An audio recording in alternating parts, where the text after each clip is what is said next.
Well, NATO leaders began arriving in Madrid Tuesday for a crucial summit on the alliance's future, dominated by Russia's invasion of Ukraine and the threat Moscow poses to the West. VOA's Henry Ridgwell reports from the Spanish capital. The NATO summit here in Madrid caps several days of intense diplomacy. NATO heads of state are just arriving in the Spanish capital, and over the next 2 days they will try to formulate a new strategic concept for the NATO alliance. That will outline the threats and challenges to NATO, and it's expected to name Russia as the biggest challenge. But for the first time, it will also name China as a challenge to NATO's security and interests. The 30 NATO heads of state are also joined by leaders from Japan, South Korea, Australia and New Zealand as they try to forge a global united front. US President Joe Biden said the leaders would discuss the consequences of Russia's invasion. And that, of course, includes how much further assistance the West and NATO will give to Ukraine to try to challenge Russia's invasion.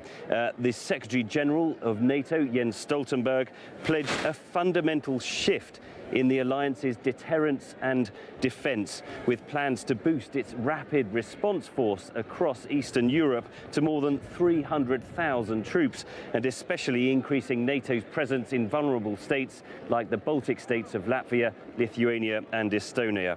There'll be talks on increasing defence spending across members too, and they'll also discuss the applications for membership by Finland and Sweden. Those are being held up currently by Turkey. Now, the big question is, can the unity that's been displayed over recent months be maintained as the costs for NATO's members start to increase? Well, China on Tuesday again slammed NATO for upholding what it alleged to be the Cold War mentality, as the bloc is reportedly weighing up its language on China in its strategic paper sets out its goals for the coming decade.